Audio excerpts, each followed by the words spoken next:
السلام عليكم ورحمة الله وبركاته. أهلا بكم في تيك توك، معكم السعيد المونجي. وكلامنا النهاردة عن الأكسس بوينت 741.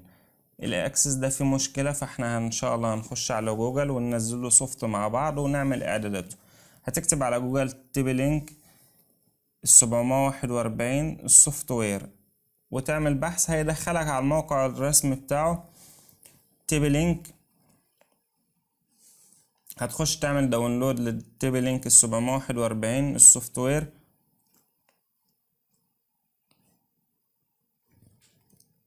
بحيث ان لو في اي مشكلة او اي حاجة تقدر تظبطها. التحديث الجديد بتاع السوفت وير وكده بيظبطها. طبعا في هنا الفيرجنات، تشوز فيرجن معين، انت بتختار احدث حاجة الفيرجن 5.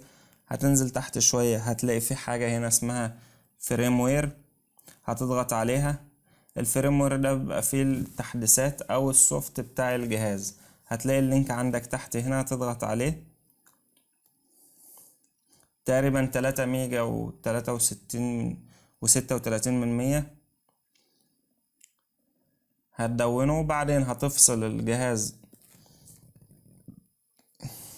هيبقى ملف مضغوط، هتفك الضغط. وبعدين هتفصل النت عن الجهاز وتوصل مباشر بالجهاز الخاص بيك.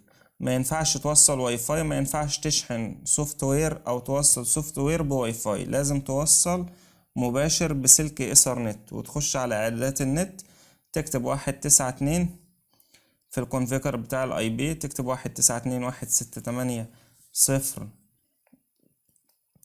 لان الاجهزة دي بتبقى تكتب 192.168.0.11 مثلا او 12 او اي رقم، وتنزل تحت في السب ماسك هيتكتب لوحده.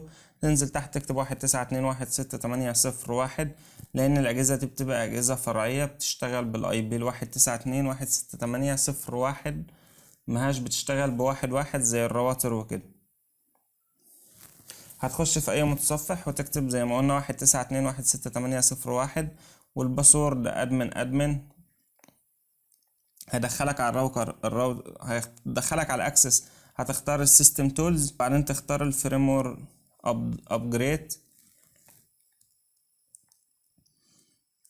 هتشوف المكان اللي انت كنت حاطط فيه الفريم وير بتاعك وتاخده كوبي، او تبحث عنه من خلال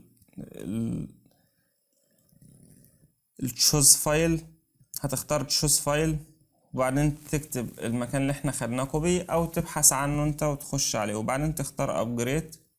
بس طبعا لازم تتأكد ان نفس الفيرجن الموجود على الجهاز هو نفس السوفت وير، نفس اللي انت بتنزله للجهاز، عشان ما تنزلش حاجة مختلفة وتعمل مشكلة. هتسيب الجهاز يخلص بروسيسنج مع نفسه، يعني تقريبا هياخد دقيقة ونص ولا حاجة، ويعمل ريستارت اوتوماتيك لوحده. في معظم الأحيان لو انت بتنزل فيرجن تاني مختلف عن الفيرجن بتاع الجهاز، اللي هو مثلا انت بتنزل 740 بتنزله 742، او 840 بتنزله 940 مثلا، برفضه. بس انت تكون متأكد تحسما لأي حاجة. هو كده خلص. هنكتب 192.168.0.1 وبعدين تخش ادمن. وبعدين نبدأ نظبط الإعدادات مع بعض. تعمل نيكست في كويك سيت، بعدين تعملوا الدايناميك اي بي موست كومن كيسز، يعني معظم الحالات او معظم، يعني كل الناس عموما بتشتغل بالدايناميك اي بي. وهنبقى نشرح كل الحاجات دي تقريبا بعد كده، كل حاجة بتاعتها موجودة لايه يعني. هو ان انت لازم توصل الكابل في الدبليو لان عشان خاطر يعمل معاك. فاحنا ممكن نعمل احنا الاعدادات من غير الكويك ستاب، ممكن نظبط احنا الاعدادات مع بعض.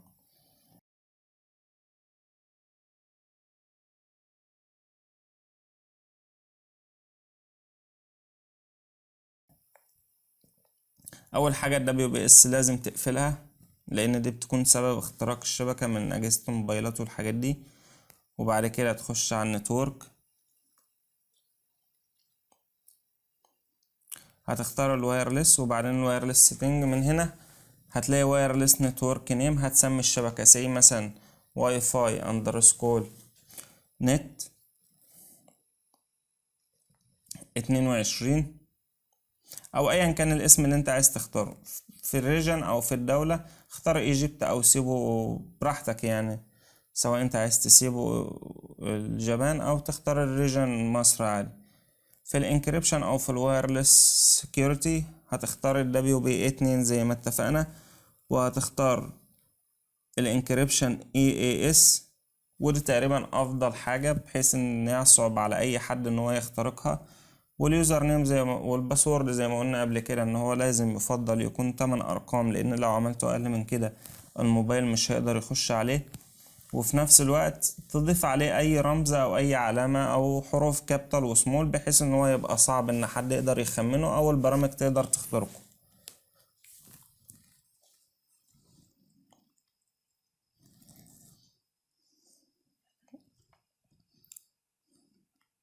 على حسب الرمز اللي انت هتقدر تعمله بحيث ان هو يبقى صعب، كل ما يكون صعب كل ما يكون افضل، ولكن لازم يكون سهل بالنسبة لك او سهل التذكر. بعد كده هتعمل سيف. في هنا شوية اوبشنز تانية زي الماك فلتر والحاجات دي كلها هنبقى نشرحها بعد كده. اهم حاجة زي ما قلنا تأكد ال WPS مقفول، والستاتس عموما دي اللي هتظهر لك اثناء ما يكون الجهاز شغال بعد كده. وبكده نكون وصلنا لنهاية الفيديو. ما تنساش تدعمنا بلايك وسبسكرايب في القناة لو انت مش مشترك، والسلام عليكم ورحمة الله وبركاته.